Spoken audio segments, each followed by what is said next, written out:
Who here believes they're a strong software engineer who still cannot turn it into real income?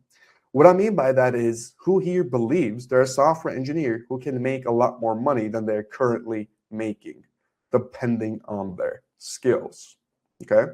And just type yes in chat. If you want to explain further, you can, but I just want a show of hands of how many people believe they are being either undercompensated or they are worth more than they think, at least the current market that pays them in this particular case. Wow, immediately, a lot of yeses. Perfect. Benny, yes. Hagar, Davis, Jay, Chris, 100%, Mufaz. Okay, perfect. So as you can see, this is a pretty common factor between variety of software engineers from all over the world. This isn't just specific to one location, right? Now, for those of you who answered yes, how many of you as well watched layoffs hit people who did everything right? When I say everything right, I mean the person who wasn't underperforming, who was pretty much just doing what was asked of them, maybe sometimes even going above and beyond, putting in overtime, and yet they still got laid off. It's not like you can point your finger and say, yeah, this guy didn't know what he was doing, or he was not good at his job, but they did everything correct, at least depending on their contract, and they still got laid off. Maybe you're this person yourself, because I know a significant portion of you also got hit with layoffs after talking with a lot of you. Jay, your entire team pretty much, yeah. So this is also something that's been running rampant in recent years. Started off from COVID, but I want to say in the last 2 years, especially this year, it's gotten even worse. I've seen some seniors get hit who are literally carrying entire teams. Yeah, perfect. Pretty much everybody answered yes. Sadly, yes, I've seen it more than once. Yep, and that's really one of the main issues here, right? Now, going off that, who here built a SaaS project or a SaaS or something that you wanted to monetize that went nowhere? When I say nowhere, let me be a little specific as to what I'm saying. I don't necessarily mean that it was a failure on paper, but I mean nowhere in a sense of you didn't get the result you wanted. Maybe it didn't make any money. Maybe it did make money, but not as much as you thought it would. Just who here built something or tried to do something on the side that you didn't get the result that you hoped for? And once again, same exact thing. Just yes in chat. If you want to go a little further in explaining it, you can. And just on FYI, guys, the chat is a little behind, about 10 to 15 seconds. So whatever you type, I'll see it about 10 to 15 seconds later. Got laid off. Perfect. Nicholas. Yep. Ben. Hired lawyer. Marco said got laid off, fired, hired lawyer to get paid. Yeah, see, Marco? Like, you had to go through that. But it makes some money, but not enough to go into full-time. Chris. Perfect. Okay, you already have something on the side that's making you money. But yeah, see, a lot of people. A decent amount of people. Jay, yep, well, in the process. Okay, so most folks did have something built. Yeah, he says, I built 2 SaaS that makes $0 or a couple of dollars, nothing crazy. Okay, so generally speaking, most of you have built a side project or a SaaS that pretty much went nowhere. That's not to say you didn't try anything. Most of you have tried something. Now, the last question for now. Who here feels replaceable for the first time in your career? And by replaceable, I don't mean the imposter syndrome you used to get when you first started your job, thinking that, oh, if a junior comes, they're going to do your job better. I mean from the lens of not only just AI, but who for the first time feels, wait a minute, my role might become obsolete. Maybe not in a traditional sense, software engineers will still exist, but as you see, your team is getting fired, right? Everybody's getting laid off. For the first time, you're feeling a little vulnerable in your career. So once again, just a yes in the chat or anything of that sort. And yes, Daryl, just go ahead and refresh. You can press Control-R on your keyboard, or if you're on a Mac, Command-R. It should refresh your page. It's just a quick shortcut for you if the video has stopped. But once again, just Chris, yes, perfect. Benny, yes, for sure. Okay, I'm seeing a lot of capital yeses, whether obsolete or not, but the role becomes less attractive, so less payment. Balash, yes, very well put, actually. A lot of people don't talk about that. Perfect. So let me just say something that's probably on everybody's mind. You are not stuck right now because you're a bad software engineer, okay? You're stuck in 2026 because you're playing the same game as pretty much everybody else. What's been working this entire time, the game that everybody has been playing, right? It's pretty much you learn to code, whether you're self-taught or you go to university, you get a job, you do your job, and then you start feeling unsafe. So you're like, okay, let me do a side project, or let me try to do something that works. It dies or it's not as successful, and then you apply the same exact chain again. You work on your coding skills, maybe to get a better job, you get to that better job, and you still try something on the side, fails, and the cycle repeats. Fundamentally, nothing really changes. That's why you see seniors that have been in this industry for 20 years, 25 years, that are still at the same exact spot, right? Now, I'm going to show you later how one particular Code2CO founder built a pipeline that finds him without competing with one developer online. But first, let me show you why the old path that we all know and have pretty much lived is gone, okay? If you said yes to all of these questions, this is for you. So you can stay and continue. If you answered no to these questions, then this is not the webinar for you, okay? We're not going to cover things that you're not going to be interested in. But if you answered yes, I want you to have 4 ground rules here. Take notes, stay until the very end, ask questions, don't sit on anything, and remember, action is more important than the information. As long as you take action, that's the most important thing. So let's get started. I said again, info alone is just going to be inspiration. Info plus action is going to get you the results, okay? And I already mentioned you're in the right room if you said yes to those questions, but also if you know you're meant for more as a software engineer, you're tired of feeling replaceable, you're ready to build something of your own, and you're actually willing to talk to people and not sit behind your screen, okay? This is not for you if you're going to put in 0 effort, you're not going to talk to any human beings, and you just want the magic button that's going to all of a sudden just give you success. Now, some of you might be new, some of you might already know me for a while now. Let me talk a little bit just about myself so you understand where I'm coming from and how I myself transitioned from the old model into the new model. So I started off in robotics, and that's me right there. Complete pretty much, I would stay after school, in high school for the robotics team, and I would stay until 5 p.m. grinding it out, right? I was part of the simulation analysis, started programming from pretty much 16, hardcore, won the regional championships.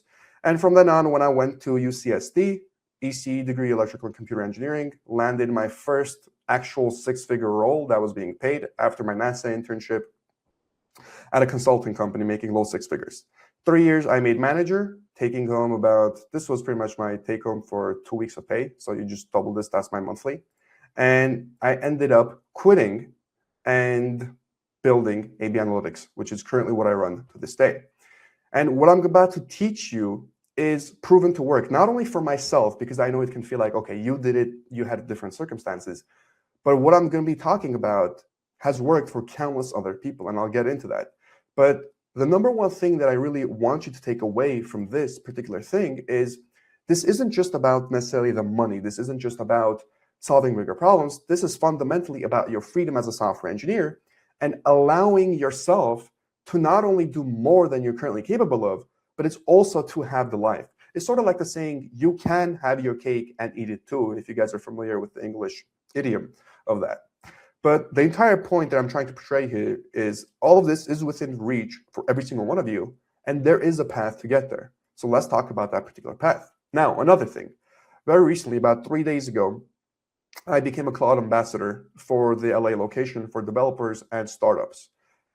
Case in point, I'm not an employee for Anthropic. I just want to put that out there. This is a volunteer role, but I am officially a cloud ambassador. So what I'm going to do also later in the webinar, if you stick around, I'm going to showcase my exact cloud code setup for a little bit of the technical work that we're going to get into. But stay tuned for that. Now, everything I'm going to be talking about, once again, is proven. It is not theory. This is the same exact model every single Code2CO founder has used to get clients who find them and to build a life that they're now living.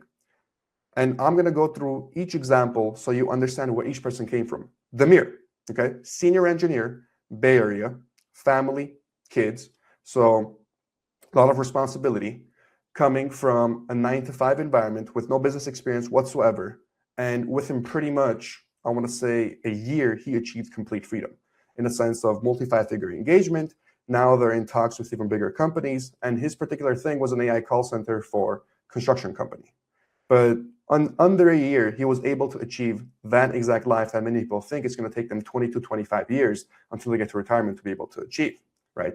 Sandra, another perfect example, MIT trained software engineer from Boston, was overemployed working 2 jobs when she joined, and once again, took her about a year of just going through ups and downs to fully be able to be independent from the jobs, plus get a consistent income of $20,000+ a month, which she thought would take her years into the future to be able to actually achieve.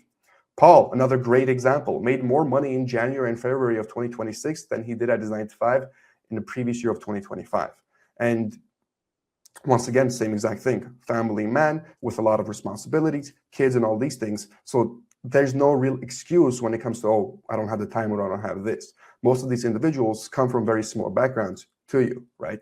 John, another perfect example, family man, once again, Bay Area, got a $4.5 million buyout offer for his exact company. And every single person that we're talking about here has used the same exact strategy, okay? Each one had different starting points, but the strategy remained the same exact thing. Dom, another great example, based in Australia now, but using the same exact strategy. He's also a cloud ambassador for the Sydney location, and he achieved the same exact sort of lifestyle, the same exact freedom that we're talking about here as a software engineer by once again following the same exact model. Ian, another example of a software engineer, one that was more so very reserved, was not too comfortable outside of the screen in terms of talking with individuals. I don't want to say, socially awkward, but he was sort of like me back in the day as a software engineer. I didn't want to talk to people. I was a little shy. But despite that, he got over it.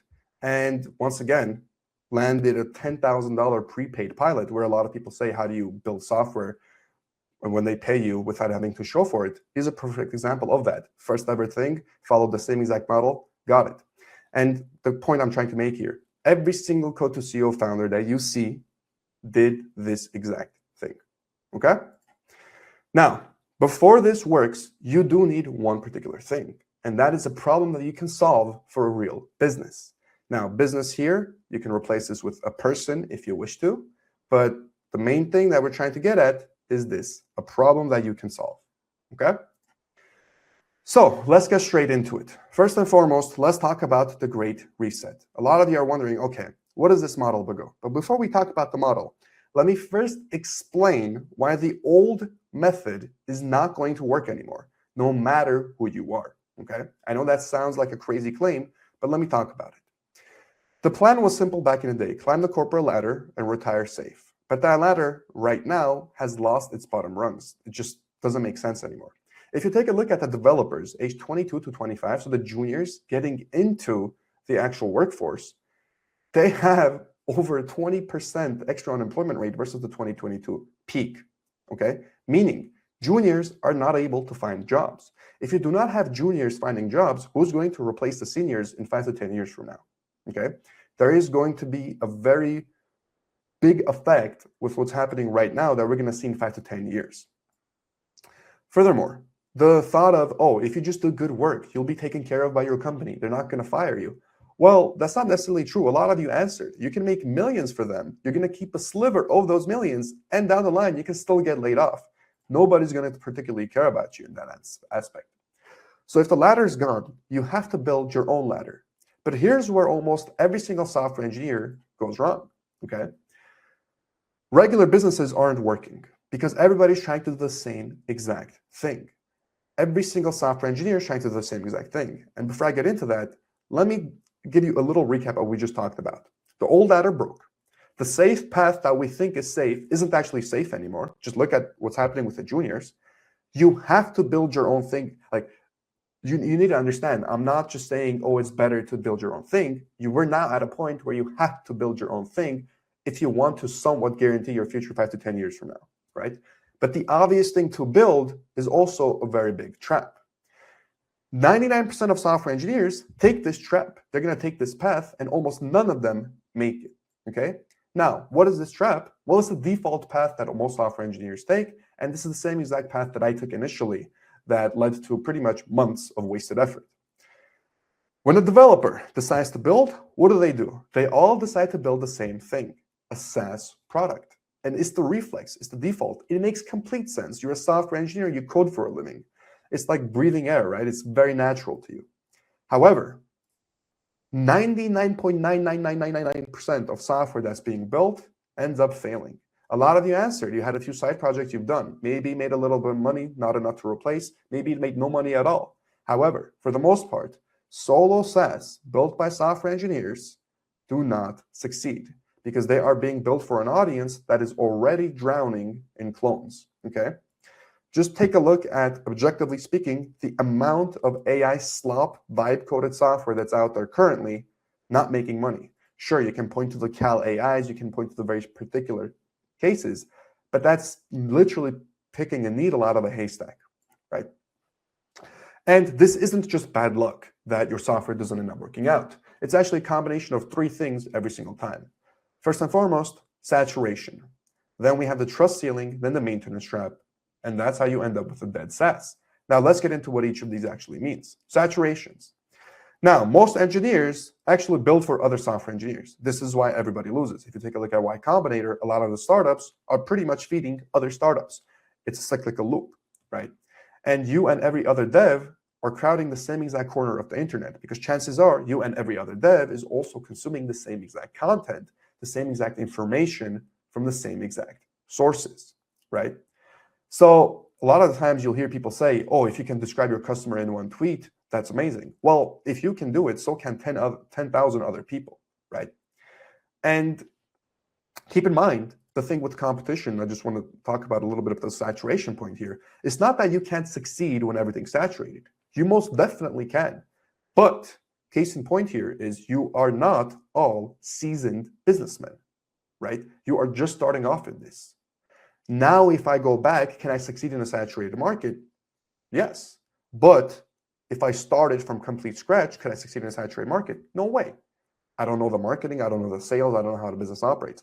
So it's not that saturation is bad. It's just that as a beginner, as somebody who does not understand business on a fundamental level, saturation for you is just going to kill you. It's going to kill your motivation. It's going to kill everything about it. Okay. Next, the trust ceiling. A lot of people say, okay, but I can just vibe code a bajillion things and see which one's going to work out. Sure, but let's take a look at what's happening in reality. You have all this vibe coded slop, right? And it holds until actual money starts pouring in. AI-generated code ships with vast holes 45% of the time. And furthermore, 2.74 times the vulnerabilities of human code, okay? And a lot of the people, when they say, okay, that's fine, but I can just literally consistently do this as long as I use my cloud credits, sure, but then you're going to get met with the maintenance trap. Version 1 of whatever you're going to build is easy, but if version 50 is going to bury you because the code that you didn't write, well, it's going to pile up bugs that you didn't even know exist there, okay? So the problem fundamentally was never about, okay, can you build this? It was almost always what you build and who do you build it for? Is there demand for what you're building, okay? So let's recap this section a little bit. Default model is a SaaS for software engineer, which makes complete sense, by the way, because we are software engineers, but it fails 99.99% of the time, okay? Fails because of saturation, fails because of a lack of trust, and fails because of the maintenance trap. And it's all about what you build, not whether you can build it or not, because in this day and age, you can pretty much, for the most part, build anything nowadays, right? So you have two doors in front of you, right?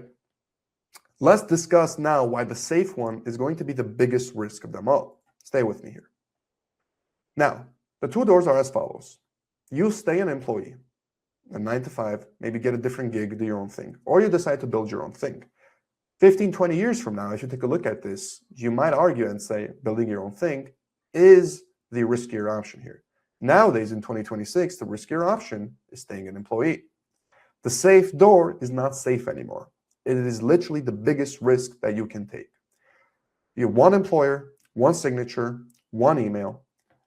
Pretty much your entire life is at the hands of somebody else. And a lot of the times, since you're not being valued for merit, as we just talked about, people getting laid off, one individual here had to literally get a lawyer because he got fired to try and get his money back, right? Marco, he said it himself. So the biggest risk of all is now not taking the risk of building your own thing. Okay? You can build features that are worth millions for a company. You're only going to get a 2K raise at best. And fundamentally, people have this misconception of, I need a genius idea to make it. But you're not trying to compete with the Musks or the Zucks, right? You're just trying to get yourself some freedom. You need one buyer to allow yourself that freedom. That's fundamentally what you need to understand. And every single one of you right here in this room have what every single non-technical founder would dream of. You're able to ship. You are able to speak both technical and non-technical languages. You're able to fix what actually breaks, and you can actually use AI as leverage. Okay? Sandra, right? One of our founders inside Code to CEO, the one that I mentioned was overemployed. She mentioned it herself. Building was never the problem, but learning to position herself as the person that people would go to was the main problem. And after that positioning shift, nothing changed, by the way, from a fundamental technical perspective. She didn't learn anything new. All that changed was how she positioned herself, and all of a sudden, her income completely just jumped. Damir, right? Same exact thing. Nothing changed from a technical standpoint. It's not like he learned a new algorithm. No, changed the way he positioned himself, and all of a sudden, made over 50K a month now, on track. Balaj, right? Same exact thing. He had a lot of business experience already prior to coming to Code to CEO, but nevertheless, he understood this from very, very early on. It's not necessarily about the technical skill alone, but it's also how you position yourself such that you can go from an employee to an owner. And he understood this long ago. Marco, another perfect example. One of his best things he always says, it might not work out, but what if it does? What do you really have to lose? Made a significant amount of money, quit his Microsoft job, doubled his salary in 20 days, received equity in a company, now is part of a very prominent role. Not going to get too much into it because a little private, but nevertheless, just to showcase that this stuff actually works, right? So let's recap. The safe door, which is, climbing the corporate ladder, is now the real risk. The chances of you becoming fired, extremely high. Chances of you getting laid off for no good reason, extremely high. Chances of you making less money nowadays, also high, as Balazs put it, right? So not taking a risk is now becoming the biggest risk. And understand, you do not need a unicorn idea. You're not trying to compete with the Musk or the Zucks. You're not trying to become the second trillionaire in the world, okay? You already have an unfair advantage that will allow you to essentially get the freedom that you want and the worth that you want without having to compete on a global scale like that, okay? So what do we have? Ladder's dead, the default fails, and safe is the biggest risk. What do you actually do as a software engineer right now in 2026? Well, let's get into that. And if you thought, I'm going to build a better product, incorrect. It's all about better positioning. How do we position ourselves so we can reap the rewards properly? First thing to do is to understand you should not fight 10,000 developers on the internet, okay?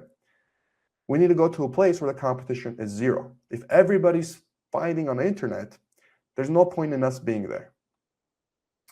So the model that I'm going to introduce you is the local celebrity model. You're going to become the one AI engineer, the one software engineer, the one tech engineer your entire city knows. And this is going to be, I talked about this a year ago I didn't get too deep into it, not the extent to which I'm going to go in this particular webinar. But I've been following this model for already a little over almost 4 years now. And I believe this is going to be the future of the next 5 to 10 years. If you pull this off correctly, you will see, this is like Bitcoin essentially in the early 2000s, pretty much. The efficacy of this model, I'm going to explain it to the best of my ability right now, okay? This is the pipeline that I promised you at the very start, where clients are finding you. You don't have to chase anybody.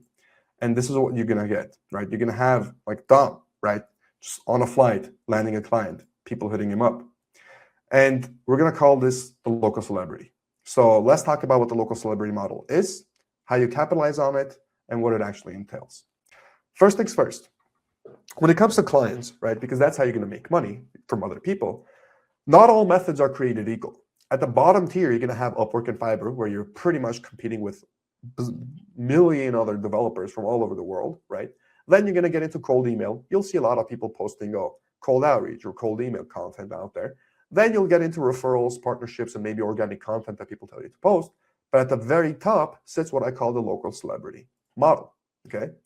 Online, you're going to have 10,000 people trying to do what you do, but in your own city, you're going to have no competition at all. Now, I know what you're thinking. Bugo, in my own city, you want me to build an AI agency or do automation? There's already a few people who are doing that. No, I don't want you to become another AI agency or an automation guy. I want you to become the local software authority, okay? Keywords here, local software authority. Let me explain what this means. Any single local business that is located in your city or in your network or around you, they should come to you to understand what AI can do. You are becoming the bridge for the technical side of things, okay? If I'm a non-technical business owner, and I'm just going to pick on somebody from chat, Benny. I want Benny to be my bridge into the technical world. Every single business in my area needs to go to Benny to understand how to actually integrate tech into their particular business. You might think, Pago, this is on a scale, the scale that you're talking about, this is going to take such a long time to do. It is not. And I'll explain every single thing. Stay with me, okay?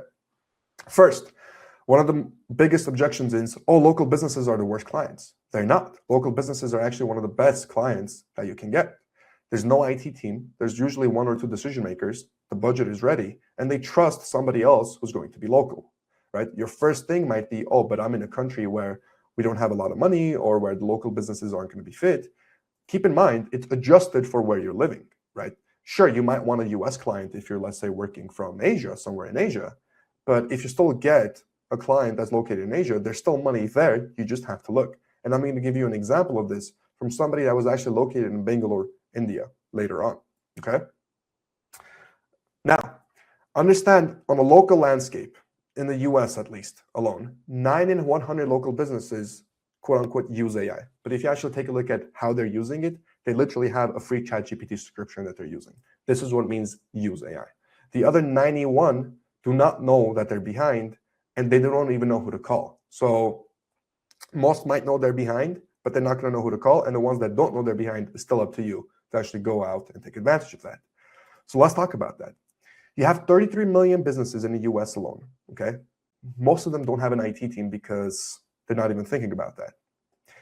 And when they don't have an IT team, and when you're not dealing with Fortune 500 companies, because keep in mind, I come from a consulting background, I don't have to deal with RFPs, committees, 6-month cycles, all that red tape.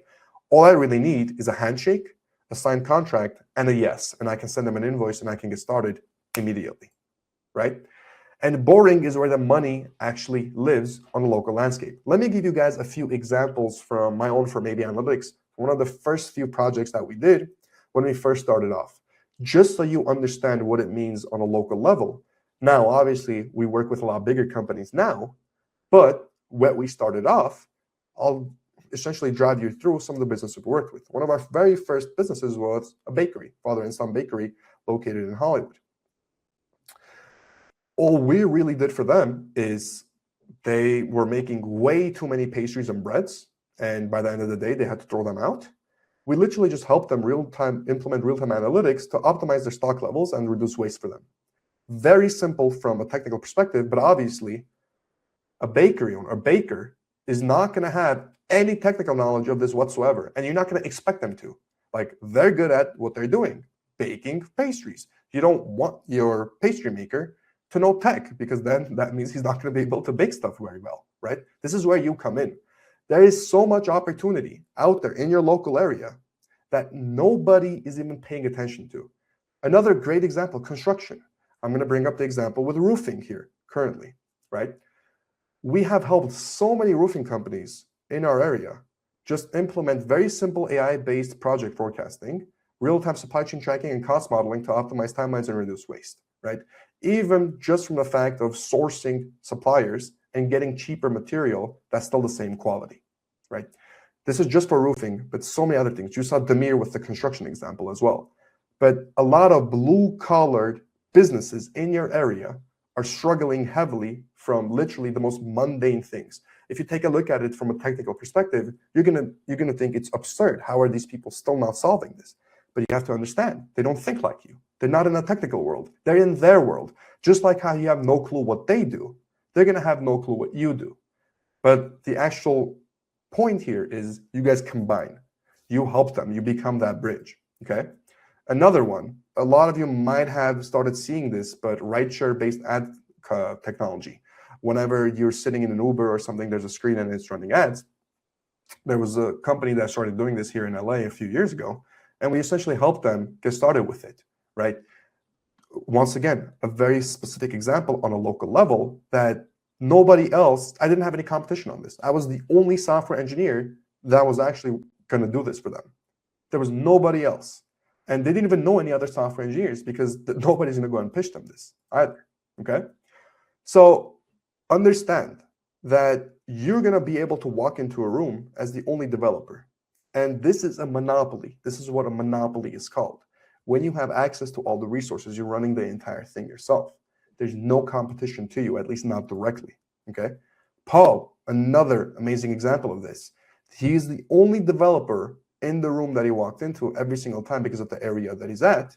And he just has constant opportunity when it comes to from a tech perspective, because he is able to connect the non-technical to the technical, okay? So let's recap a little bit about what we learned. Local is the S-tier method, okay? You are an advisor, not an agency. And I have AI here because that's the buzzword nowadays, but replace AI with anything tech related, anything software related. I don't want you only thinking in terms of AI. I want you thinking in terms of software because you're a software engineer, you're not an AI engineer, okay? But understand you're an advisor, you're not an agency, okay? You're not just a one-stop shop for everybody. You are an advisor. Your fundamental role is connecting the technical to the non-technical. You're the bridge for people. Not only 9 in 100 businesses use AI. And when I say use AI, it's literally on the most basic basis, right? And they're going to sign without a committee where they have to review all your work and all these things. It's going to be much easier to get a local business as your client versus a Fortune 500, especially if you have nothing to your name as of right now, okay? Now, how do you actually become the so-called name? Well, I'm going to go through the actual full acquisition system step by step. So let's talk about that. And understand that client acquisition isn't a task, it's a lifestyle, okay? Client acquisition falls into two primary buckets, outbound and inbound. Outbound is whenever you reach out to your target customer. Inbound is when your target customer reaches out to you. Obviously, inbound is the glory. It's the dream for everybody. However, treat inbound as more of a river. Sure, you get a lot of flow, but it's going to take years to build up. Whereas outbound is more of a faucet. You can control it to a certain extent. It's not nearly as much water and flow as a river, but it's going to take you a few weeks to get done. And you need both. On a fundamental level, you still need both. But faucet comes first. So outbound comes first, okay? And understand, in client acquisition, you climb one stage at a time. So you go from your warm network, immediate people you have access to then cold network, right? People you don't know, to then the community, to then referrals, to then the local celebrity at the very top, okay? So most people will tell you, okay, put up your website, start creating content, and then start fulfilling your work. No. Business is not about a website, it's not about content, it's about none of these things. The local celebrity model is all about people. It's all about proof, it's all about trust. That's all you need, okay? And understand that your client one is already in your phone. Every single contact you have in your phone LinkedIn, I want you to tag every single decision maker and just see what you're dealing with. Guaranteed, client one is already going to be in your phone. You don't believe me? Take a look at, you don't have to, just take a look at what's out there, right? Ian, talked to a friend of an ex-coworker who runs a local business 3 weeks ago, basically sold him an implementation at an in-person meeting and charged 10K for a small project, 5K upfront, 5K on delivery. Once again, first exact client already came from an existing connection. Ivan, right? Same exact thing. Small win, got first small project, small HRT well-being app. Keep in mind, he's located in Eastern Europe, so this is actually pretty good payment for him. Customer is an old friend of his who vibe coded it, but realized he cannot achieve a production version, and he went ahead and actually got it.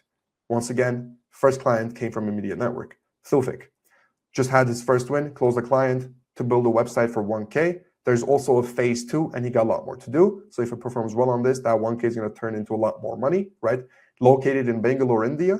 Met him on a trip a couple of weeks back, wanted to work with me so badly. So once again, The first client is already in your immediate resources. Chris, another perfect example, right? From an inbound lead who happened to be a friend of his. Same exact way. Now, what does this mean for you? How do you actually take advantage of this? Well, you have to understand what the structure of any city is really like. A lot of people don't pay attention to the place they're living in, their physical location, but it's actually one of the most important decisions that you can make. There are 6 people that know everybody in your city, okay? And these 6 people, for the most part, are the chamber president, the realtor, the attorney, the journalist, the accountant, and the coach. There's a few other people, obviously, out there, but these are the easiest to identify. And within these 6 individuals, you can inherit all their networks. For example, my accountant that I have also does accounting for a bunch of other very big businesses. Every time I go see him, I give him a full stack of my business cards, about 150 of them. And I tell him, every single time you do taxes for other people, just hand them my business card, okay? I get about 3 clients a year just from my accountant. And once again, these are not small clients. These are 3 big clients. Attorney, whatever attorney I'm dealing with, same exact thing. I give them my business cards and I tell them, you find anybody that's going to come your way, you know what to do, right? Coach, journalist, realtor, chamber president, same exact thing. Use everybody to tap into the network. Think of this as an I eat, you eat type of thing. The realtor is connected to the attorney and vice versa. They're connected to you and you're connected to everybody else.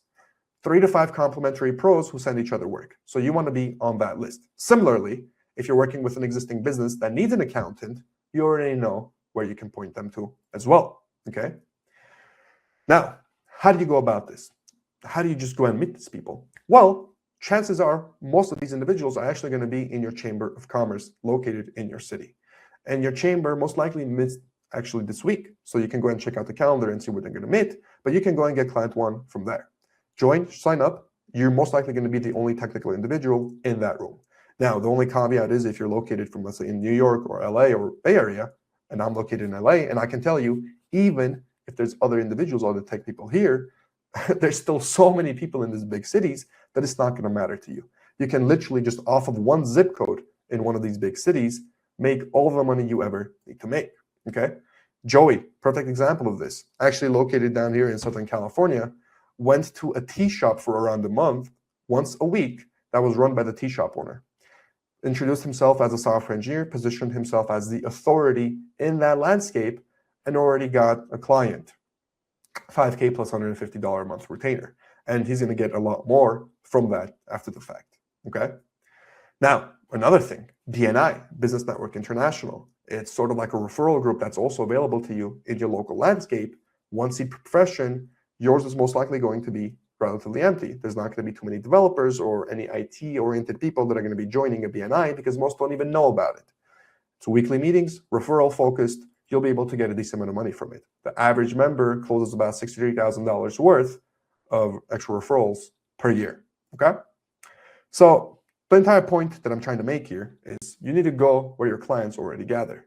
If you're going to help lawyers, you want to join the bar association. Then you want to offer to potentially speak there and present either a solution or maybe, let's say, a talk on AI or something of that sort.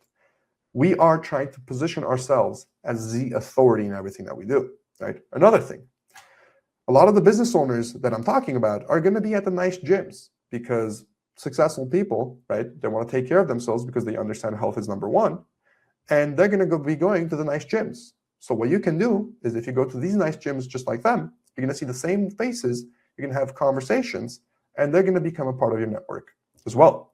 This is what I mean when I say client acquisition is a lifestyle. It's not something you do just 30 minutes a day and call it quits. It's a lifestyle. Another thing, Chamber of Commerce events or any other type of events that are happening. Email the organizer, offer to speak for free. A lot of places would kill to have a software engineer come and speak about AI. I thought that wasn't the case until I actually started doing it. So many places offered to host me completely for free, take care of the food, the water, and all that stuff, all the amenities, as long as I can come in and talk about AI and educate people, okay? Once again, another extremely lucrative thing that I'll help explain how you can put everything together in a quick few minutes. So, point, don't wait for your stage, okay? Build one. Whether it's a cafe or in a library, set up a Luma page, one clear topic, invite your warm list, start from there, okay? One step at a time.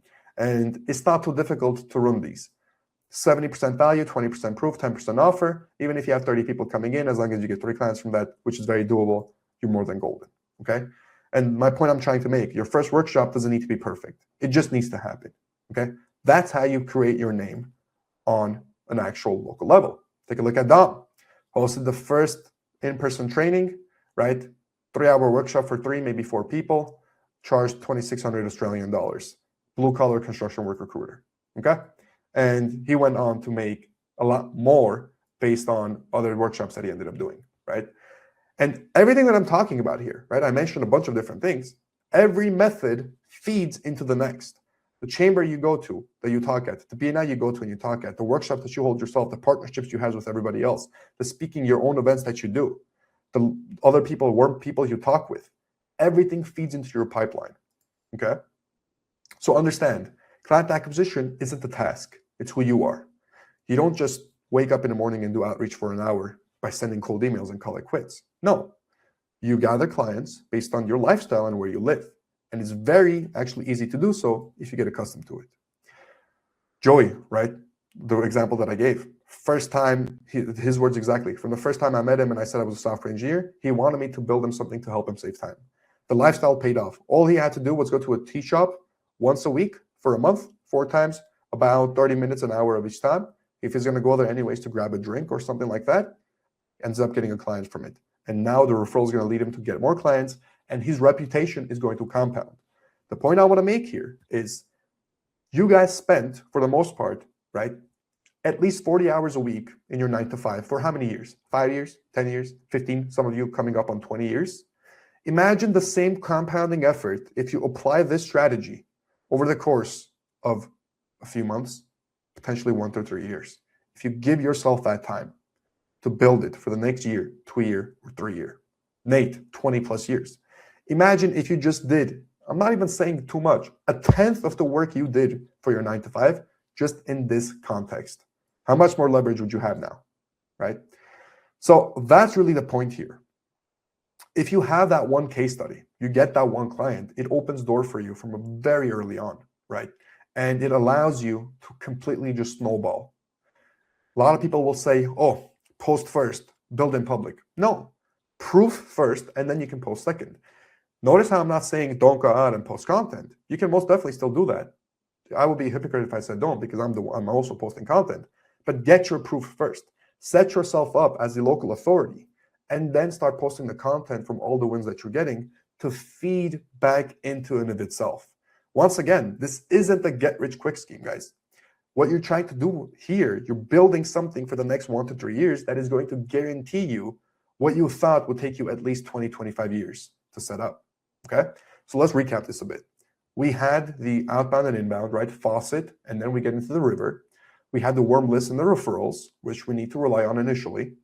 We then had to win the 6 connections that we were taking a look at, the people who are connected to everybody else in the city. And we want to live that lifestyle. We want to host these events. We want to become the celebrity when it comes to the tech person in our city, okay? When I say city as well, keep in mind, I'm located in LA, but everybody knows me in Glendale, right? Particularly the Glendale area. Some people might know me in Pasadena, Burbank, Beverly Hills, Bel Air, Santa Monica, Venice Beach, but my main thing is in Glendale, okay? So it's not even all of LA. And already from an inbound perspective, we have way too much work. We cannot get to everybody. We can't help everybody. That's the level that you can build up. It took me about 4 years to build to this point, but keep in mind, I didn't have myself teaching me how to do it. I didn't have myself giving me advice on how to do it. But even I want to say about after year 1.5, I had a very consistent pipeline where I never had to worry about where my next money is going to come from. There was always somebody who needed something to be done, and I was always the first person they would reach out to. Now, we're going to talk about, okay, Bigo, I understand this to a certain extent. You build up the life, right? You work on it day in, day out. You become the local celebrity. You get people that are going to come to you. But how am I, as one person, going to deliver like this? Well, that's where we get into the AI portion of things, okay? AI is your unfair team. One developer, a full business, and no payroll. If I went back and I did everything again, I could probably get away with the first 2 years having no employees whatsoever. Back when I started, AI wasn't nearly as advanced, so I needed employees. But now if I went back, I can, first 2 years with the amount of money that we were making, easily up to 100,000 a month, you can do with just AI solo. No need for any team from that aspect. So let's explain how. Once again, yesterday this needed 10 people. Today it just really needs you and a proper AI workflow. If you have a client problem, right, it's you plus AI and then a shipped result. You're going to sell the outcome. AI is going to help you ship that exact outcome. Let me give an example of this with one of our most recent clients for A/B analytics. Very recently, we discovered an extremely lucrative niche, which was with regards to things related to beauty and healthcare oriented things. So dentists, med spas, plastic surgeons, skincare professionals, essentially physical businesses who started building their own products. So let's say if I'm talking to a dentist, he built his own toothpaste. If I'm talking to a skincare professional, he or she built her own skincare routine, right? Essentially physical businesses who created a product that they want to take on and sell online and utilize their own name in these things. One of the first ways we decided to take opportunity with this, the second we saw this market, was very simply just create a content strategy with AI. What does this mean? Every single one of these businesses that had a physical location, right, took in contact information from people, phone number and emails. So every single med spa, every single dentist had a list of tens of thousands of people on their email newsletter that they were not knowing how to utilize. The simplest thing we offered was simply an AI content strategist. We used Claude Design, just did a little bit of initial research. We did an audit for them to understand the voice of maybe the person in charge. So the head dentist or the head, let's say, skincare professional, to understand how they speak with their clients.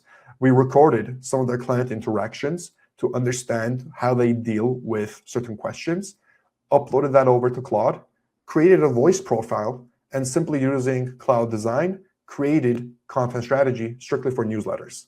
And this is just one example of what happened with the actual revenue of one of our clients based on the monthly basis. So they did about 61,000 or close to 62,000 in monthly revenue from their products they were selling. And attributed revenue, 13,000 of that was due to our content strategy, which was an increase of 60% compared to their previous period. Okay. So 20% of the money, 1/5 of the entire money they made, literally came from doing absolutely nothing.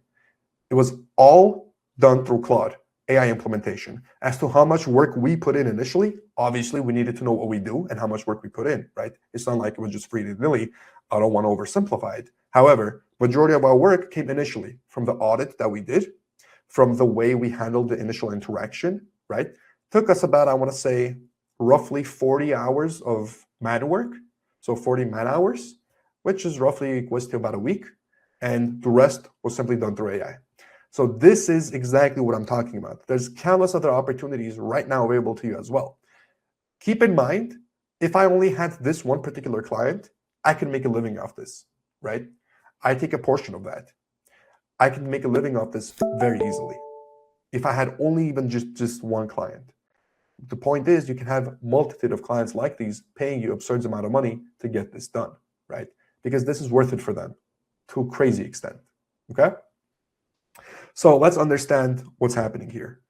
AI is the core, okay? Whenever you set AI as the core, it's going to break under load. You're going to not be able to debug it, and it's going to collapse with real users. Whenever you own the core, like we did with this previous example, right? Everything's tested and vetted. It's going to survive actual users, and AI is going to type the edges out, okay? So the core we set, the humanistic approach we set. We set the groundwork, the audit, the voice profile, everything we needed, and all I allowed AI to do is just simply the rest that we needed to do, okay? Now, for this, I want to give you guys my own Claude setup. Cloud Code setup. You can utilize this for Cloud Code. You can utilize this for anything of that sort. But basically, the way we work with it, the way we've come up, the most efficient way for it to run is through a let's call it checklist, a 4-step checklist. Okay.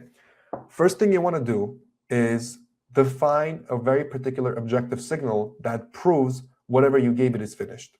So this could be a test, a bug reproduction, a clean command, some type of checklist. Important, it's set by you, judged by the machine, but never the agent's own say-so, okay? Now, then you have an optional step, depending on if this is for big jobs or if it's for small jobs. If it's for small jobs, you just skip this entirely. But if it is a big job, if it has many independent pieces, you list them, then you run the loop once per item. The loop, it runs the same for every single job, right? You do the work, you have a fresh agent with a clean context, it's going to run a quick check, machine runs it, either a pass or a fail. If it's a pass, you ship it, you merge it, and then the next item enters the loop. If it fails, and after a few tries you can't pass, it stops, writes up why, hands the problem back to you instead of faking done, and then repeat until the checklist is empty. You then review and obviously confirm if everything looks good. Main philosophy that we go by, both at AB Analytics with my own team, as well as what I try to instill in every single developer inside Code to CEO, is that you should never let the AI grade its own work. It's sort of like the teacher asking the student to grade their own homework assignment. They're going to be a little biased and give themselves a good grade. Same exact thing here. There's plenty of other ways you can set your Cloud Code up. Your own Cloud MD file, right? Your own skills. There's no real right way of doing things. Each person, depending on the context you're going to use it at, is going to come up with a different thing. However, the most important thing that you should take away from my setup is you should never, at any point, let the AI grade its own work. Okay? It does not know better than you. You need to make that decision for it. You can allow it to do everything else, but you should never let it grade its own work or pass something off as done until you get you take a look at it. Okay? So don't ever let AI architect anything. You make the call that AI cannot undo. Okay? Now, this doesn't just apply to code, okay? This applies to the whole company that you're actually taking care of. Your outreach, your proposals, your operating systems, the content that you're going to make. This applies to everything. So let's take a look at the recap now. You are now the whole team, essentially, right? And boring verticals actually pay despite what other people might say. You want to own the core, AI is going to type out the edges, and now AI can run the business too to a certain extent, okay? Now we're going to talk about, okay, Bigo, this is all good and all, but how do I charge? The numbers you're talking about, how do I charge 15K? How did Demir charge 50K with a straight face? If I'm making 10K a month as a software engineer, grinding for, 120 hours a month. Well, we're going to get into that. Let's talk about how you charge. The first thing that you're going to need to do is you need to stop thinking hourly, and you need to start thinking in outcomes, okay? Now, if you present yourself as a vendor, which is, by the way, what Upwork and Fiverr all ends up doing, you're going to end up competing on price. They're going to ask your budget. You're going to get swapped out by another dev. If you're coming in as an advisor, which is what the local celebrity model is all about, you're going to compete on outcomes, right? You're going to be trusted, and they're going to keep you as the advisor for them. Let's say a project saves somebody $500,000. It only takes you a week to do in a few hours. If, let's say, it takes you 10 hours and you're charging $100 an hour, well, you just left $499,000 potentially on the table. At an hourly rate, that's pretty much the value that you're leaking. How do you think companies are able to make millions off your back off the work that you do? Same exact way. They're charging you by the hour. Sure, could there be bad apples that don't actually do productive work? Yeah, but for the most part, if you don't want to get fired, you're actually going to do good work so you don't get fired, right? So number one thing you need to understand is do not ever charge hourly. Forget about it. Does not matter the use case.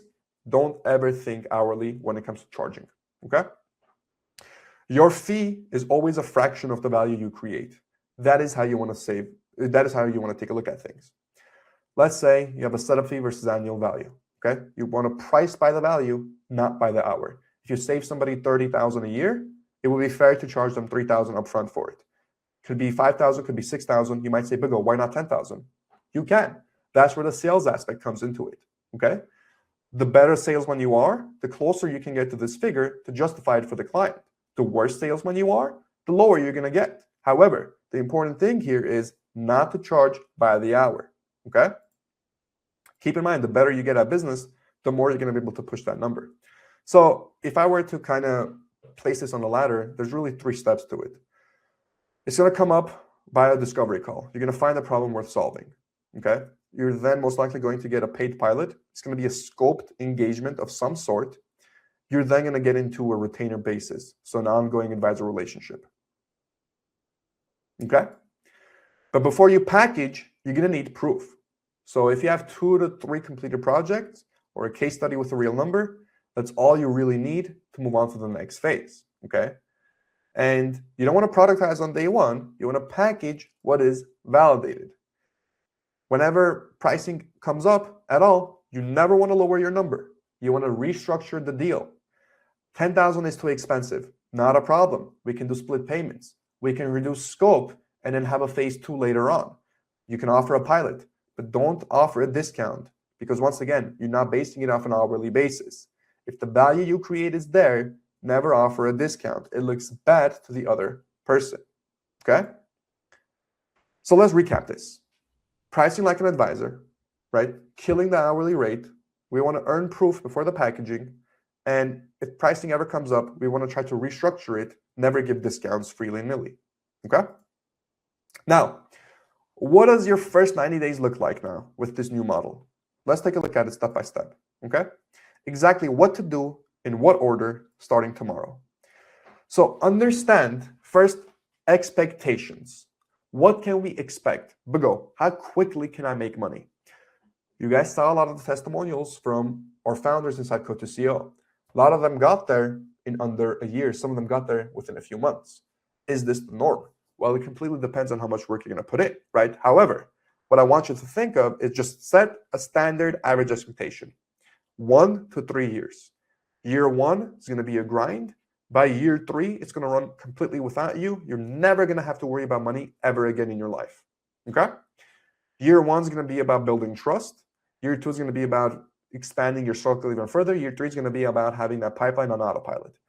Could you make this all in a year? 100%. You can do this all in under a year if you do it properly. But life happens, right? You have other emergencies. God forbid something bad happens. It might take you a little longer. Nevertheless, set the expectation 1 to 3 years of pulling this off properly. Nate, you worked over 20 years at the 9 to 5, right? What's 3 years comparably, okay? And keep in mind, 3 years is on the big longer end. Pretty much every single founder inside Code to CEO accomplished what I'm talking about here in less than a year and a half.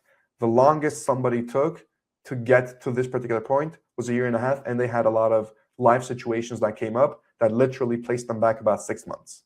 So realistically speaking, everything I'm talking about and most of the individuals inside Code to CEO were able to do it in under a year. And if anybody is saying all of this stuff can be done by, let's say, month 2, I don't want to say they're straight up lying, but for an inexperienced person, that is not too feasible. If I went back with all the knowledge that I have, I can probably do it in 2 months, probably, but obviously that's just fantasy, okay? So think of year 1 as priming the pump. You're going to pour in before anything really comes out. It's going to be the grind. What does this mean, right? Expectation-wise. Year 1, think of it like this. You're going to put in this amount of effort, and you're going to have a lot of doubt. Is this thing going to work? Is this the right way? You're going to get your first client. You're going to get paid. You're going to be like, okay, but it's not going to yet replace your salary immediately off the bat, especially a few of you that I've been on a call with were quant engineers. Some of you were senior devs, right, making $250,000, $300,000 a year. You might not replace that within the first couple months, but what you will do is get validation that this works. You'll get your first client, you'll move on from there, and you'll start letting all the efforts you're putting in compound until it gets to a point where it just blows up instantly, and it starts snowballing out of control, okay? Step number 1, Let me take a quick little water break because my throat is completely dry. Perfect. Step number one is you want to write the warm list that you have and begin the journey of finding your offer, who you can help, and what changes when you do. What does this look like? Every single one of you has what I call a unique advantage, right? You have your network, your location, and your experiences. Your network is comprised of people with different life experiences who are also in just doing different things. Some might be business owners, some might not be. Case in point, utilize them. Talk with them. If they're a business owner, I'd try to see what problems do they have. If they're not a business owner, see if they can connect you to a business owner. Case in point, identify who's in your warm list. These are the individuals you can reach out to, okay? Second, start conversations with them. Not necessarily pitching right off the bat, hey, let's make money together. No, be curious about their business. If you haven't reconnected with them in a while, reconnect with them properly like a human being. Don't try to make it seem like you're out there only for value, right? Only to make money or something like that. Converse like a human being. Talk with them. Start conversations. Be curious about what they do. If you see an opportunity, you take it, okay? Next, every single one of you after watching this, join a chamber of commerce and then go to a BNI. BNI is going to require you to have an offer, so immediately you might not be able to join it. However, you can right now join a chamber of commerce. You're going to walk into a room where you're most likely going to be the only developer. Next, land your first project. Small is completely fine too. The point is to start. You guys saw a lot of the founders started off from very small projects. Let's say $1,000, $5,000 projects, and now they're clearing over $50,000 a month. That's completely fine. The goal here initially is not to necessarily immediately make a lot of money, is to first, in your head, kill the limiting belief that this is not possible, and then to start that snowball of actually getting clients. And for BNI, once again, it's Business Network International, for those of you wondering. Next, you want to document the result. One case study is going to be worth hundreds of hours of cold outreach, okay? Document everything that you do. Make videos about it. Get proper testimonials, all of that stuff. And then close your first client. Now you have proof, you have a number, and you have confidence in yourself and your abilities to actually do it. Next, once you have that, once you're armed with testimonial, host your first room, your first event. One topic, you can choose a cafe if you want, invite your warm list, invite the clients. You can do it at a library or some other venue, doesn't matter. Get that recorded, put that up, but host your first event. Ask for referrals then. Every single time, deliver then ask, then deliver again. And by month 6, the system will run on its own, okay? 30 minutes a day of living this lifestyle and clients are going to come to you. Now, obviously, I'm putting in a lot more than 30 minutes. The gym that I'm going to, right? Everything that I'm doing on a fundamental level is attracting more and more clients to me. You guys might have seen even some of the footage from the Japan Mastermind that we recently did. I was wearing my AB Analytics shirt almost always anywhere I'm going. I got one client from being about 3 weeks in Japan. But the client that I got, actually, I met them at the Four Seasons Otemachi and pretty much paid for my entire Japan trip, at least on a personal level for myself, right? This is just an example of what it means when you say lifestyle gets you these type of clients, okay? This is the point I'm trying to make. So the full sprint pretty much looks like this. Start off from your warm list. You have the conversations with them. You join your chamber of commerce. You get your first project. You document it. You close it. You host your own events. You begin the referrals. And it slowly starts snowballing from there. There's really 3 ways that I've seen people absolutely blow this up and fail at this. Number 1, they split their focus across multiple things. Do not do that. Focus on one thing at a time. Number 2, they productize too early. They think they found a problem. They immediately jump on a SaaS instead of trying to actually first deliver it as a service, or maybe try to see if there's a smarter way to approach it. Number 3, they skip stages. They immediately try to get into cold outreach with no offer whatsoever, without knowing who to target, just because they decided to search up dentist near me and decided it would be a good idea. That is not how business works, okay? This is just one of the things from John. He had ended up making a post about last year about the acquisition that he was trying to get into. He was making, he wanted to maintain about 2 to 3 million a year. Well, recently he ended up exiting for close to $4 million. So Just an example of what can be accomplished in a little over a year for his particular case. So let's recap this particular thing. Year one is going to be a little bit of a grind. That's completely normal. You want to start the run, just run the sprint in order. One case study is going to beat thousands of cold outreach that you're going to do. So instead of focusing on the cold outreach mundanely, focus on that one case study and do not skip stages. Okay, extremely important here. Now, we're on the last session. This is the part that nobody wants to talk about, what I call the inner game. Okay, all the methods that I'm describing are on the fundamental level relatively easy to pull off. It's not rocket science. I'm not explaining a differential equation to you. Doing them is the actual hard part. A lot of you might say, I'm not a salesperson. I don't know how to talk with people. I don't know how to sell them. Good. You're not selling them. You're advising. You are, on a fundamental level, the authority. It's not like you're making this up. A lot of you have over 20 years of experience in this. If you're not the authority, who else is the authority, right? People buy from who they trust, and they trust who they can see, who they can talk to, and who they like. Become that person for them. A lot of you are worried that you'll sound like a guru, right? Well, proof and honesty are going to kill that fear. A lot of you have imposter syndrome. Oh, how can I help a business? I've never run a business in my life.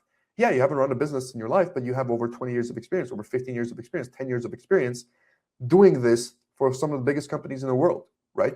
What makes you think you cannot help them? And a good way to think about this is you want to run acquisition sort of like a CI/CD pipeline. You have your inputs, right? And then you have the specific process, and then you get your clients. Consistent inputs, clear logic, you have a predictable output.